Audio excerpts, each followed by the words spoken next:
विश्वेशलिंगसंभूतं विश्वविद्याविबोधकं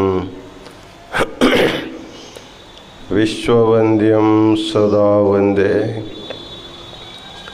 विश्वाराध्यं जगद्गुरु।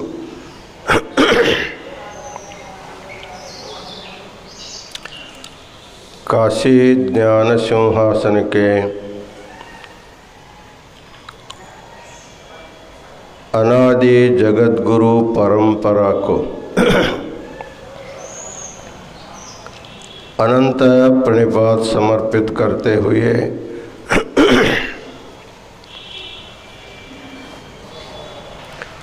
इस पवित्र काशी क्षेत्र में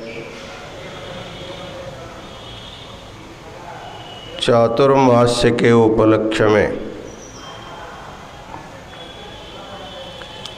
दीर्घकालीन ज्ञान महाकुंभ का आयोजन किया गया है।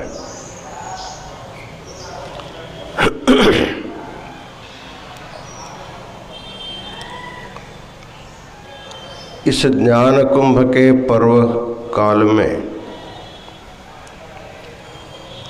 अपना श्रावण मास अनुष्ठान के निमित्त धर्म सभा में उपस्थित अंबाजोगाई संस्थान मठ के शटस्थल ब्रह्मा शंभुलिंग शिवाचार्य महाराज, इस संपूर्ण चातुर्मास में ज्ञान कुंभ महायज्ञ का सूत्र संचालन करते हुए आज अपना धर्म संदेश प्रदान किए हुए बारसी दहीवड़कर मठ के शटस्थल ब्रह्मा गुरुसिद्ध मणिकंठ शिवाचार्य महाराज,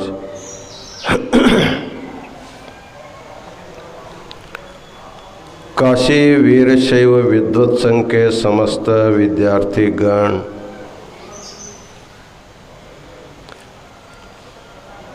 श्रीपीठ के समस्त सेवक वर्ग और यात्रा के निमित्त आए हुए समस्त सद्भक्तगण और माताओं,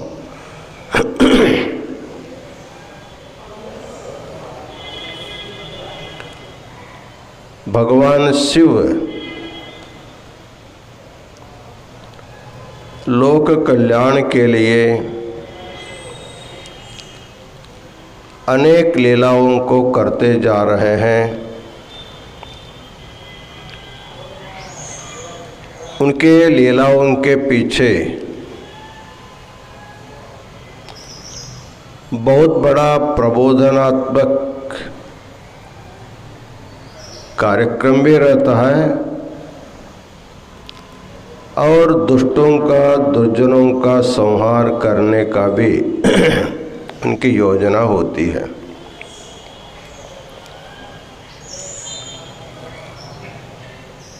तो आज की जो लीला है ब्रह्म शिरच्छेद लीला,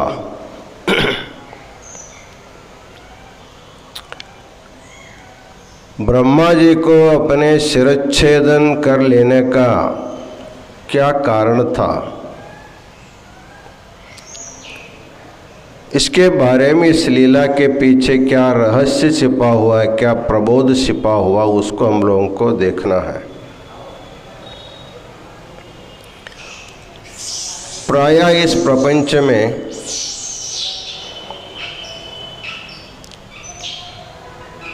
शास्त्रकारों ने दो पदार्थ की बातें करते हैं। पदार्थः द्विविधः। वैसे तो अनेक लोग अनेक प्रकार के पदार्थ कहते हैं। वीरशैव सदाचार संग्रह में दो पदार्थों के विचार बताते हैं। एक होता है स्वतंत्र पदार्थ और दूसरा होता है परतंत्र पदार्थ। इसमें भगवान जो शिव है वह अकेला सर्वतंत्र स्वतंत्र है। भगवान शिव से व्यतिरिक्त जितने भी देवी देवता है, ब्रह्मा से लेकर के विष्णु, रुद्र और मनुष्य पर्यंत जितने भी जीव जंतु हैं सभी अस्वतंत्र हैं, परतंत्र हैं। तो हर एक व्यक्ति को लगता है हम परतंत्र क्यों रहे, हमको भी स्वतंत्रता मिलनी चाहिए, किसी के अधीन हो करके रहने की अपेक्षा हम भी सर्वतंत्र स्वतंत्र होना चाहिए। ये संधि भगवान सब के लिए सुलभ करके रखा है। कोई भी व्यक्ति उस स्वतंत्र स्थिति को प्राप्त कर सकता है। स्वतंत्र स्थिति को प्राप्त करने के लिए जो सर्वतंत्र स्वतंत्र जो परब्रह्म परमात्मा तत्व है उसको सही सही जान लेने से यह भी व्यक्ति सर्वतंत्र स्वतंत्र हो जाता, उसके स्वरूप में एक हो जाता, समरस हो जाता है। इसलिए शास्त्रों में चर्चा आई, इस संसार में सुख कहाँ है, क्योंकि सबके अपेक्षा सुख की प्राप्ति के होते सुख कहाँ है। तो कहा गया यो वै भूमा तत्सुखम नाल्पे सुखम अस्ति। जो भूमा तत्व है अर्थात जो सबसे बड़ा तत्व है वही सुखरूप होता है। नाल्पे सुखम अस्ति। जो अल्प तत्व होता है उसमें सुख नहीं रहता, उसमें ज़्यादा दुख रहता, थोड़ा सा सुख रहता है। तो भूमा तत्व कौन सा है, कौन भूमा? तो ब्रह्म तत्व ही भूमा है। सबसे बड़ा कौन सा है? ब्रह्म। इसलिए बृहत्वाद बृहणत्वाद ब्रह्म। शास्त्रों में ब्रह्म शब्द की व्याख्या किया है। ब्रह्म क्यों कहा उस परम तत्व को? वेद वेदांत में उस तत्व को ब्रह्म शब्द से संबोधित किया है। तो कहते हैं बृहत्वात् ब्रह्म।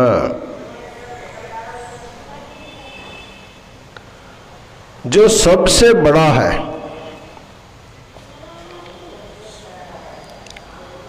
भूत भौतिक प्रपंच से भी जो बड़ा है, इसलिए अत्यतिष्ठ दशांगुलम कहा गया। इतना ही नहीं, बृहणत्वात् ब्रह्म। केवल बड़ा नहीं है, ये दृश्यमान जो प्रपंच है उसका विकास भी उसी ब्रह्म के द्वारा होता, वही इस प्रपंच के रूप में विकसित भी होता है। जब सृष्टि से पहले कुछ भी नहीं था, नेह नानास्ति किंचन, जब कुछ भी नहीं था ये कहाँ से आया? अर्थात कुछ भी नहीं था उस समय जो था वो अपने लीले के लिए इस प्रकार का विकास का रूप धारण किया है। इसलिए बृहणत्वात् ब्रह्म। जो प्रपंच के रूप में अपने को विकसित किया है वही ब्रह्म है। इसलिए यत् साक्षात् अपरोक्षात् ब्रह्म। हम जो भी देखते हैं साक्षात ब्रह्म को ही देखते हैं, ब्रह्म के सिवाय कुछ भी नहीं है। इस प्रकार जो ब्रह्म तत्व को जानेगा वो ब्रह्म हो जाता है। ब्रह्मविद ब्रह्मैव भवति। जो ब्रह्म को जानता है वही ब्रह्म हो जाता है। तो ब्रह्म होना ही जीवन का परम लक्ष्य है। एक बार ब्रह्म हो गया तो सर्वतत्र स्वतंत्र हो जाता, उसके ऊपर किसी का भी नियंत्रण नहीं रहता। इस प्रकार जहाँ जहाँ ज्ञानी लोग इकट्ठा हो जाते हैं, बैठ जाते हैं, इसी ब्रह्म की चिंता करते हैं, ब्रह्म ज्ञान की चिंता करते हैं, ब्रह्म की चर्चा करते हैं। इसी प्रकार एक बार सनक, सनंदन, सनत कुमार आदि अनेक महर्षि गण एक जगह ब्रह्म सभा में बैठ करके ब्रह्म की चिंता करते रहे। उस समय उन लोगों के मन में ये जिज्ञासा हो गई, ब्रह्म तत्व क्या है, उसको समझने के लिए अनायास हमारे सामने ब्रह्मा जी बैठे हैं, चार वेदों को हमेशा बोध करते रहते हैं, चार मुखों के चार वेद उनके निर्गत होते रहते हैं। तीन से हम लोग पूछेंगे ब्रह्म क्या है।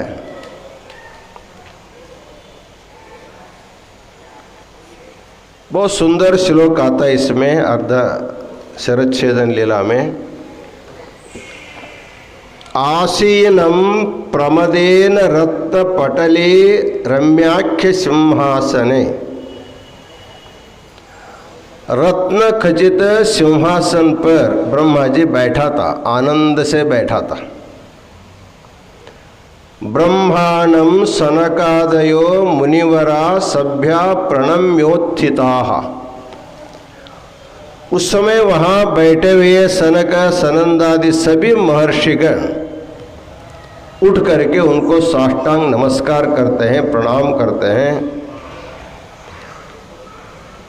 जब भी किसी को कुछ पूछना होगा तो पहले उनको नमस्कार करना पड़ता है। तद्विद्धि प्रणिपातेन परिप्रश्नेन सेवया।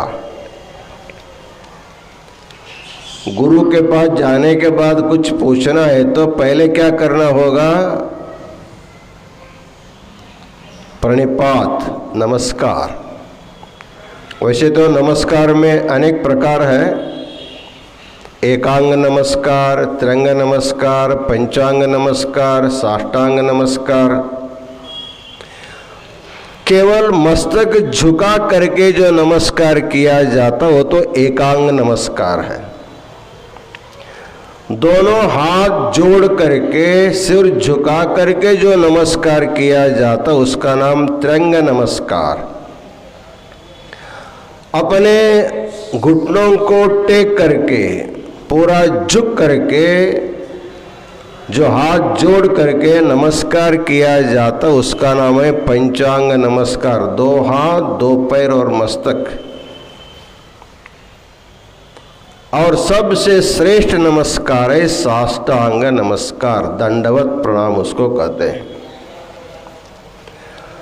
तो गुरु के पास जाने के बाद दंडवत नमस्कार करने के लिए इसलिए कहा गया है कि शिष्य के मन में जो अहंकार है, जो अहम भाव है, वो पूरा दूर हुए बिना उसको ज्ञान प्राप्त नहीं होता, इसलिए दंडवत प्रणाम करने को बोलते हैं। उसी प्रकार सभी सनक, सनंदन आदि जो महर्षि गण थे, सिंहासन पर बैठे हुए ब्रह्मा जी को ब्रह्मांडम सनकादयो मुनिवरा सभ्या प्रणम्योत्थिताः उठ करके साष्टांग नमस्कार सब लोगों ने किया। तो प्रणाम करने के बाद प्रश्न पूछते हैं, को नित्यः सचराचरेषु भुवनेषु अस्माभिरप्यन्वहम् ध्येय को भवतोच्चतामिति पुरा पप्रच्छुरत्यादरात् को नित्यः सचराचरेषु। इस चराचर प्रपंच में नित्य कौन है? प्रपंच में सभी परिवर्तितशील है, आज है तो कल नहीं रहेगा, कोई नित्य हमको दिखाई नहीं देता, इसलिए बोलते हैं को नित्यः चचराचरेषु। संपूर्ण चराचर विश्व में नित्य कौन है? भुवनेष्वस्माभिरप्यन्वहम्, हमको लेकर के पूरे प्रपंच में नित्य कौन तत्व है? ध्येय को भवतोच्चतामिति पुरा पप्रच्छुरत्यादरा। ध्येय कहा, हम किस तत्व को ध्यान करना चाहिए? ते ध्यानुगता अपश्यन बोला जाता है, उस तत्व को जानने के लिए ध्यान करने को बोला गया है। तो किसका हम लोग ध्यान करें जिसके ध्यान करने से नित्य तत्व के हमको प्राप्त हो जाएगी? ऐसे पप्रच्छुरत्यादरात्, अत्यंत आदर पूर्वक सब लोगों ने ब्रह्मा जी से प्रश्न पूछा। उस समय ब्रह्मा जी जो है एक प्रकार भ्रम में थे।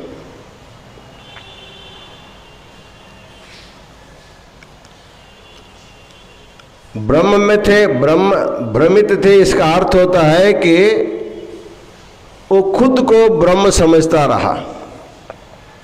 वैसे तो ब्रह्म नहीं था, वो ब्रह्मा है। ब्रह्मा अलग चीज है, ब्रह्म अलग चीज है। तो ब्रह्मा जो है, जो चतुर्मुख होता है, जो सृष्टि का कार्य करता है, उसका नाम ब्रह्मा, वो पुल्लिंग शब्द है। और जो ब्रह्म शब्द है वो नपुंसकलिंग शब्द है। तो जो ब्रह्म तत्व को बिना जाने अपने को ब्रह्मा समझ करके उत्तर देते हैं। देखिए कैसा देते हैं। इंद्रोपेन्द्र हरादय स्वहृदये ध्यायन्ते माम यम सदा। अरे इंद्र, विष्णु, रुद्र आदि सभी देवता अपने हृदय में मेरा ही ध्यान करते हैं। मैं ही ब्रह्म हूँ। वो खुद ब्रह्मा होते हुए अपने को ब्रह्म समझ रहा है।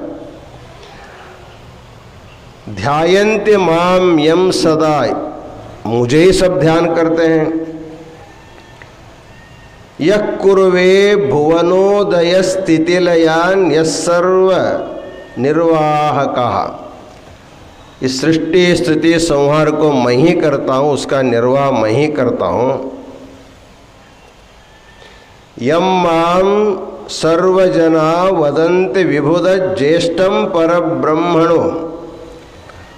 सभी लोग मुझे परब्रह्म बोलते हैं, विबुध ज्येष्ठ बोलते हैं, ज्ञानियों में श्रेष्ठ मुझे बोलते हैं। इसलिए मत को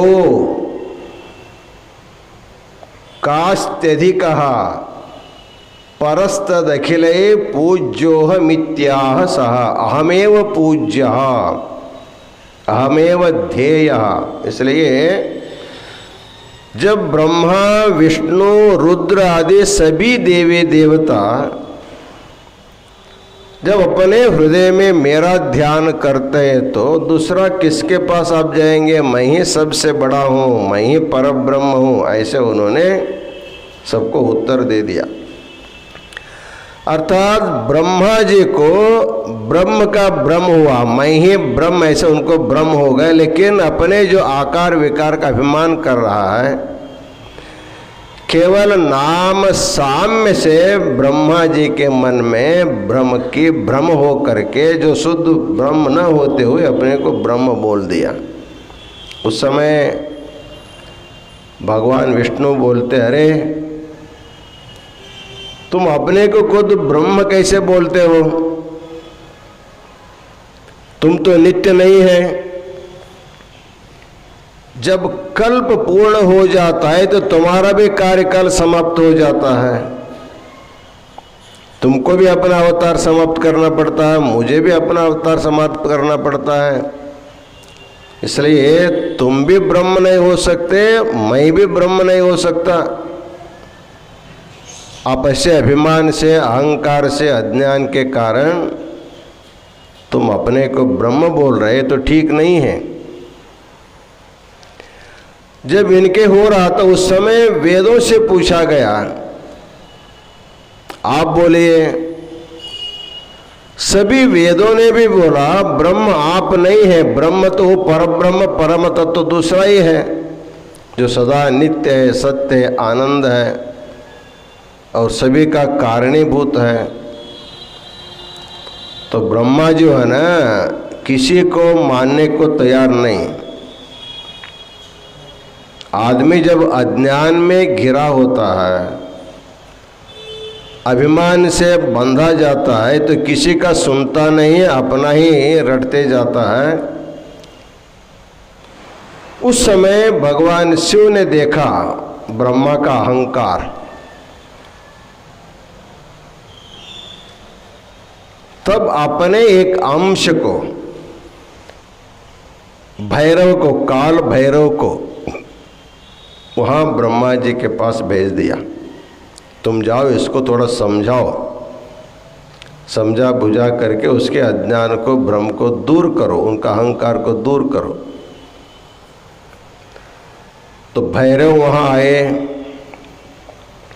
भैरव ने कहा जो परब्रह्म परमात्मा वो सदाशिव है, वो पंचमुख वाला है साकार में। तुम तो चतुर्मुख है, तुम कैसे वो परब्रह्म परमात्मा हो सकते हो। उस समय ब्रह्मा जी ने अपनी शक्ति सामर्थ्य से और एक मुख तैयार कर लिया। देखो मैं भी पंचमुख हूँ, मेरे भी पांच मुख है। कोई व्यक्ति किसी का नकल करने से वो व्यक्ति नहीं होता है। आकार विकार पहनने से, ड्रेस पहनने से, कोई महात्मा गांधी के जैसे आकार पहनने से, आकार से महात्मा गांधी जैसे दिखाई दे सकता है, लेकिन महात्मा गांधी का स्वभावशील उसमें नहीं आ सकता है। कोई सुभाष चंद्र बोस के जैसे अपने आकार बना करके देखने के लिए लोगों को सुभाष जी के जैसे दिखाई दे सकता है, लेकिन उसका जो शील स्वभाव उसके जैसे नहीं हो सकता है। वैसे जब ब्रह्मा पंचमुख धारण करके सदाशिव के जैसे दिखाई देने पर भी अंदर जो है सदाशिव तत्व नहीं था, फिर उन्होंने अपने जो पांचवा मुख था, उस पांचवा मुख से भगवान शिव को निंदा करने लगा। वो क्या नर भी है, नारी भी नहीं, अर्धनारी से ऐसे वैसे वांड वंड जो है उनको बोलने लगा। तो निंदा जो है ना सबसे बड़ा पाप माना गया है। निंदा के जैसा पाप दूसरा नहीं होता, इसलिए प्रत्येक आदमी को किसी की निंदा नहीं करनी चाहिए। निंदा करने से उस व्यक्ति के सारे पाप इनमें आ जाते हैं। इसलिए कबीर दास आदि कहते हैं, देखो अपने घर के बगल में एक निंदक को रखो, तुम हमेशा हमेशा स्वच्छ रहोगे। निंदक नियरे राखिए, आंगन कुटी छवाए। यदि तुम हर हमेशा शुद्ध रहना चाहते हो, स्वच्छ रहना चाहते हो अंतःकरण से, अपने अनुष्ठान करके शुद्ध होना तो ठीक ही है, लेकिन एक अपने निंदा करने वाले व्यक्ति को अपने घर के बगल में उनको घर बना के देंगे तो हमेशा तुम्हारी निंदा करते करते तुमको नेमी स्वच्छ रखेगा। इस प्रकार ब्रह्मा जी अपने जो पांचवा मुख था, उस पांचवा मुख से भगवान शिव की घोर निंदा करने लगा। तो शास्त्र में एक कहा जाता है, निंदा सुनना नहीं चाहिए, निंदा करने वाले को जितना पाप लगता है उतना सुनने वालों को भी लगता है। भैरव ने सोचा निंदा ये कर रहा है, मुझे सुनना दे रहा है, मुझको सुनना पड़ रहा है। बहुत बार समझाया, बहुत बार समझाया, लेकिन समझा नहीं। वो फिर ज़्यादा से ज़्यादा फिर बोलने लगा। तब जब भैरव को, काल भैरव को सहन नहीं हुआ, उस समय अपने एक नाखून से जिस पांचवा मुख से ब्रह्मा जी भगवान शिव का निंदा कर रहा था उसको काट दिया और कट करके नीचे नहीं गिरा। वो काल भैरव के हाथ को चिपक गया। कितना भी झटकने पर भी वो नीचे नहीं गिर रहा था। उस समय आकाशवाणी हुई, ब्रह्मा जी का शिरच्छेदन करने के कारण आपको ब्रह्म हत्या दोष लग गया है, इसलिए इसको दूर करने के लिए तुमको तीर्थ यात्रा करनी पड़ेगी। जिस क्षेत्र में जाने से ये अपने आप छूट जाएगा तब तुम्हारा ब्रह्म हत्या दोष तुम मुक्त हो जाओगे। तो उन्होंने भगवान से प्रार्थना किया, भगवान मैं आपके आदेश के पालन करने आया, लेकिन पाप मेरे गले में पड़ गया। भगवान शिव ने कहा मैं तुमको समझाने के लिए भेजा था, उनको हत्या करने के लिए नहीं, शिरच्छेदन करने के लिए नहीं। लेकिन तुम अपने को सहन नहीं पाए, इसलिए उनको शिरच्छेदन करने के कारण उसका फल तुमको भोगना पड़ेगा। ठीक है, तुम पूरे संसार में यात्रा करो, जहाँ जाने के बाद तुम्हारे हाथ से नीचे गिर जाएगा, समझो तुम्हारा ब्रह्म हत्या पाप दूर हो गया।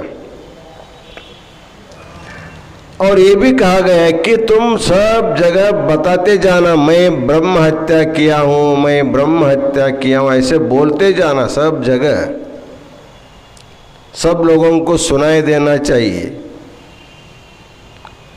क्योंकि शास्त्र का यह नियम है, धर्मः क्षरति कीर्तनात्। हमारे द्वारा किए गए जो पुण्य या पाप जो भी होता है, धर्म अधर्म, उसको अपने मुंह से बताने से वो क्षीण हो जाता है। चाहे खुद पाप किया हो, उस पाप को सभी लोगों के सामने तुम खुले हाँ मैं ऐसे पाप किया, मैंने ऐसे पाप किया, ऐसे तुम जब बोलते जाओगे तुम्हारा पाप कटता जाता है, एक दिन दूर हो जाता है। धर्मः क्षरति कीर्तनात्। लेकिन मनुष्य जो है बहुत विचित्र है, अपने द्वारा किया गया पाप को छिपा के रखता है और अपने द्वारा किए गए धार्मिक कार्यक्रमों को खुलेआम बताते जाता है। मैंने वो फलाना दान दिया, मैंने फलाना वो किया, ये किया, ऐसे जो भी अच्छे काम किया रहता है ना उसको बखाता है। इसलिए अपने द्वारा किए गए पुण्य कर्मों को अपने मुंह से नहीं बताना चाहिए। बता देने से पुण्य भी क्षीण हो जाता है, पाप बता देने से पाप क्षीण होता है। तब भगवान शिव की आज्ञा को पाकर काल भैरव कपाल, ब्रह्म कपाल अपने हाथ में लेकर के पूरे तीनों लोकों में घूमते रहे, सबको बताते मैंने ब्रह्म की हत्या किया, मैंने ब्रह्म हत्या किया। ऐसे बताते बताते पूरे विश्व में भ्रमण करते करते अंत में काशी में आए हो, काशी क्षेत्र में। जैसे ही काल भैरव अपने पाप का उद्घोष करते करते जैसे काशी में प्रवेश किया, वैसे उनके हाथ में चिपका हुआ जो ब्रह्म कपाल था वो नीचे गिर गया। आज काशी में कपाल मोचन तीर्थ नाम की एक जगह है जहाँ पर काल भैरव के हाथ से ब्रह्म कपाल नीचे गिरा था। तो काशी अविमुक्त क्षेत्र के नाम से प्रसिद्ध है। अविमुक्त का अर्थ होता है अविना मुक्त, अविमुक्त। अवि का अर्थ होता है पाप। जो भी जितना भी पापी व्यक्ति होगा, जब काशी में उसका प्रवेश होता है तब सभी पाप से वो मुक्त हो जाता है। इसलिए काशी यात्रा क्यों करते हैं? अपने पापों से छुटकारा पाने के लिए सबको काशी यात्रा करनी पड़ती है। महाराज जी बहुत सस्ता हो गया। पाप से छुटकारा पाने के लिए काशी आ जाएंगे तो हमारा पाप से हमारे मुक्ति हो जाएगी, फिर जाकर के फिर पाप करेंगे। जब पाप ज़्यादा हो जाएगा फिर धोने के लिए फिर काशी आएंगे। ऐसा नहीं, जाने अनजाने में किए हुए पापों से मुक्त होने के लिए जब एक बार काशी आते हैं, गंगा स्नान करके विश्वनाथ का दर्शन करके जब वापस जाते हैं ना, वापस जाते समय कुछ न कुछ प्रतिज्ञा करके जानी पड़ती है। अर्थात जिस अनाचार के द्वारा उनको अधर्म आया था, पाप उनके मन में संग्रह हुआ था, उन कर्मों को मैं पुनः नहीं करूँगा। इस प्रकार प्रतिज्ञाबद्ध हो करके जाएंगे तो ठीक है, नहीं तो काशी यात्रा करके घर जा करके फिर पाप करेंगे तो डबल पाप आ जाता है, उसका डबल दोगुना पाप आ जाता है। इसलिए काशी को मोक्ष की नगरी कही जाती है, सभी पापों से मुक्ति दिलाती है। जैसे ही भैरव के हाथ से कपाल नीचे गिर गया, वो बहुत प्रसन्न हो गए, भगवान शिव की स्तुति करने लगा। भगवान शिव प्रसन्न हुए। भगवान शिव ने कहा, देखो अब तुम काशी छोड़ करके कहीं वापस नहीं जाना। मैं भी काशी में रहता हूँ, तुम भी काशी में रहना। हम दोनों का दो काम है। काशी आने के बाद या काशी में वास करके जो व्यक्ति काशी में शरीर छोड़ता है, कहा गया है कि काश्यान मरणान मोक्ष, ये मोक्ष की नगरी है। यहाँ शरीर छोड़ने से प्रत्येक जीवात्मा को मुक्ति मिलती है। लेकिन किए हुए पापों को दो प्रकार का दंड होता है। एक होता है यमदंड होता है, एक होता है काल भैरव का दंड।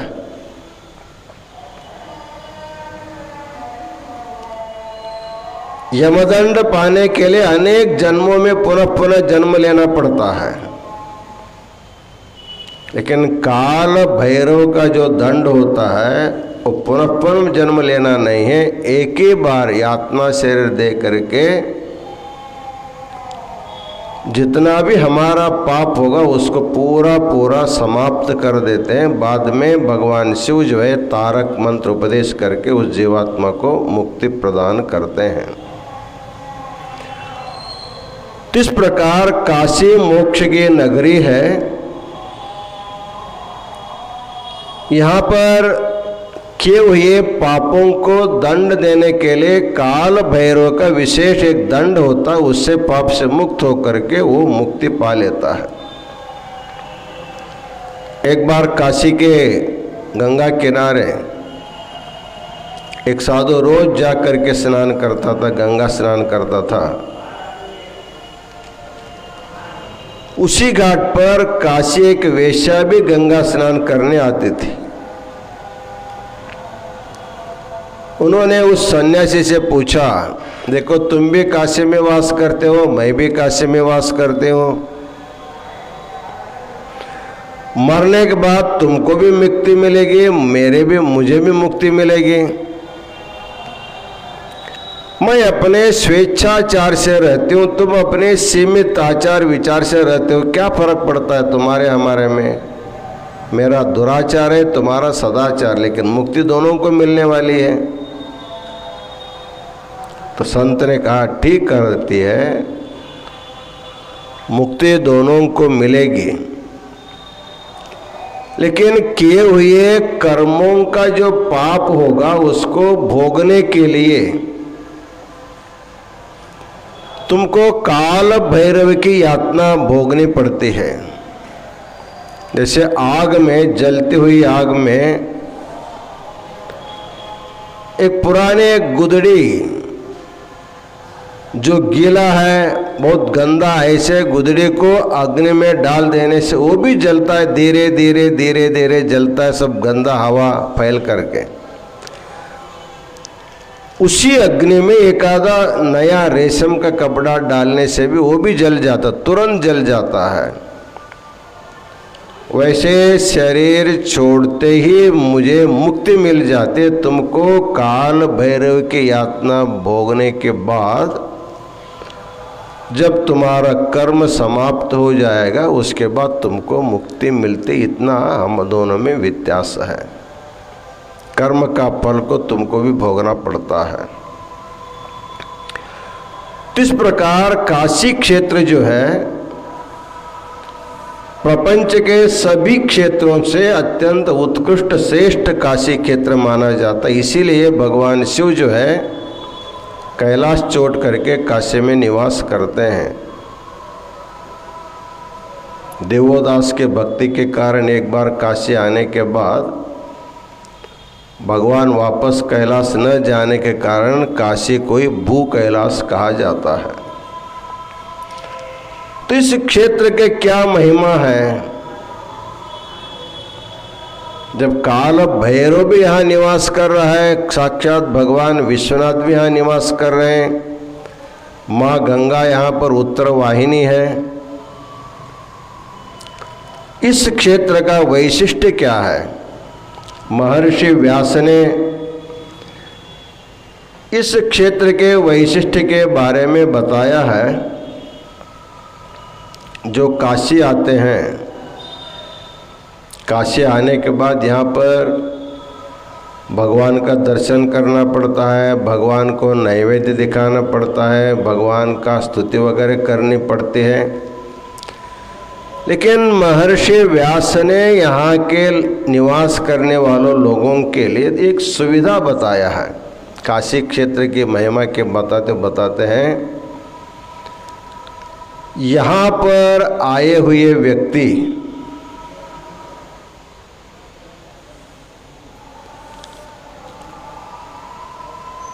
जब अपने लिए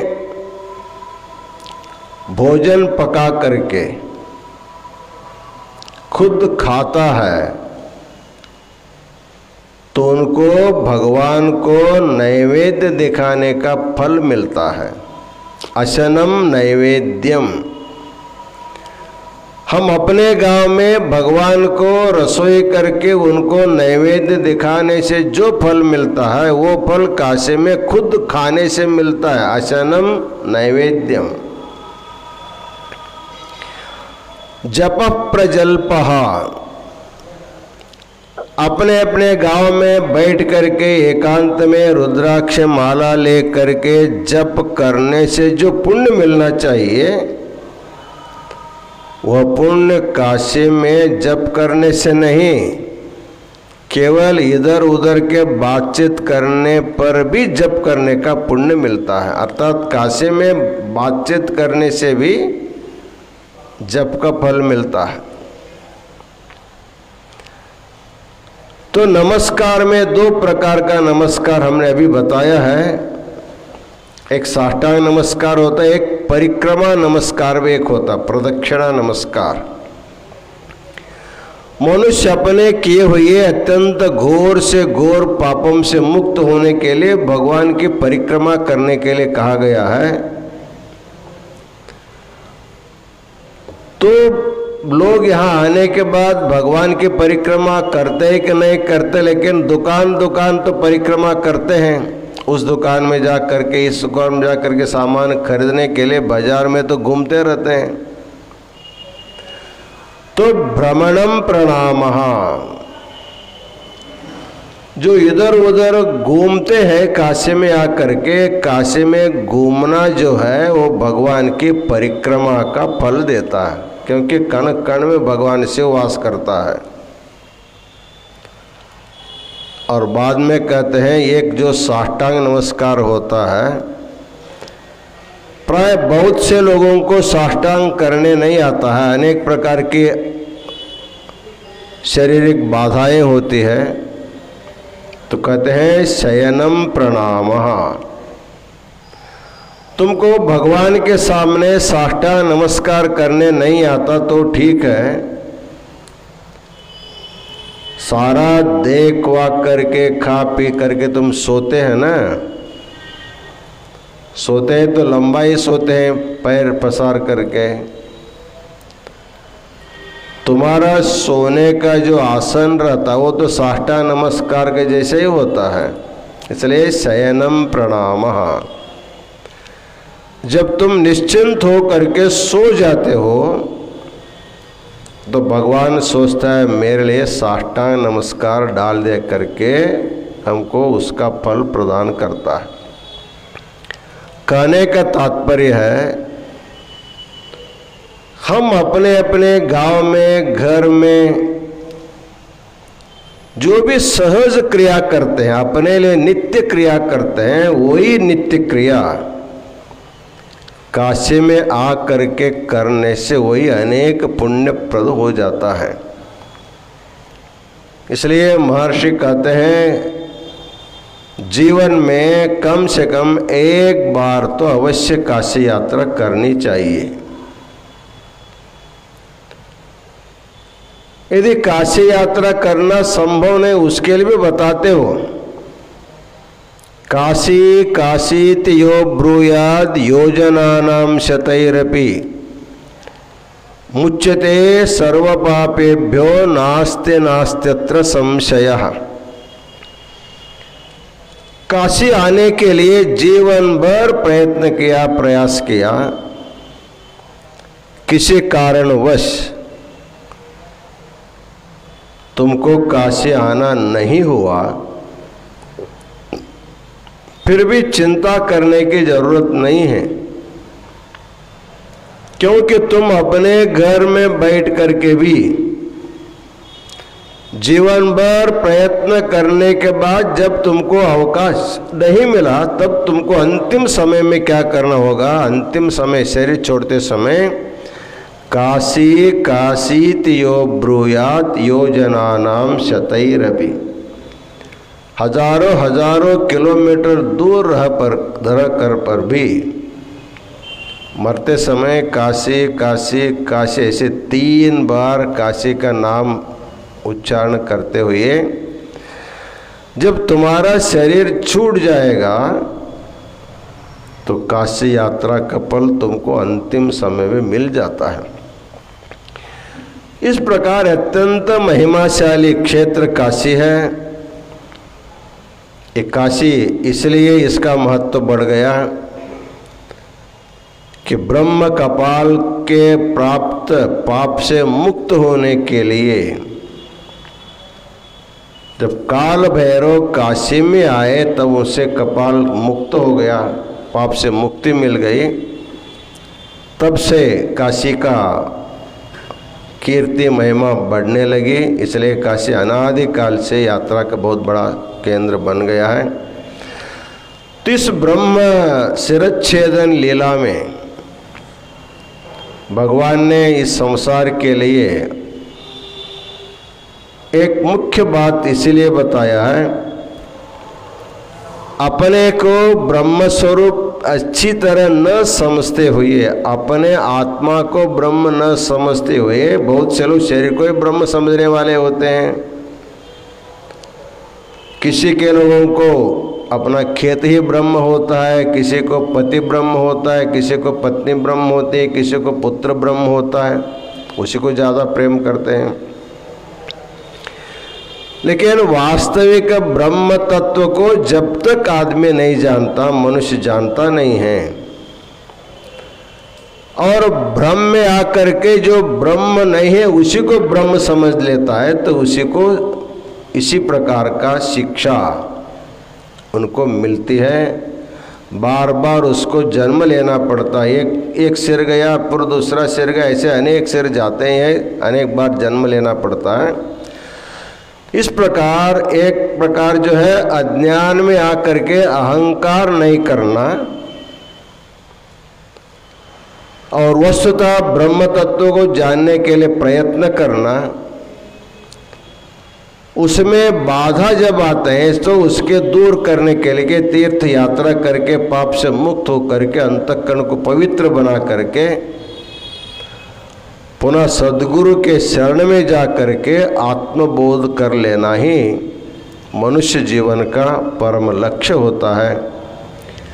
इस प्रकार ब्रह्मा का शिरच्छेदन करने की लीला करते हुए भगवान ने हर एक व्यक्ति को अज्ञान से, अहंकार से मुक्त होने का, व्यर्थ अभिमान करने का, अर्थात लौकिक जीवन के प्रति व्यर्थ अभिमान करने से मुक्त होने का एक बहुत बड़ा संदेश भगवान ने दिया है। तो इस ब्रह्म शिरच्छेदन लीला से जो तत्व हमको समझ में आया है, उसी को समझ करके प्रत्येक व्यक्ति को भगवान के लीलाओं में अत्यंत श्रद्धा रख करके शिव की भक्ति अवश्य करनी चाहिए। इन्हीं वचनों के साथ आज का इस लीला के 2 शब्द हम अपना समाप्त करते हैं। इसके बाद आरती होगी, सब आरती में भाग लेना है। ओम शांति शांति शांति।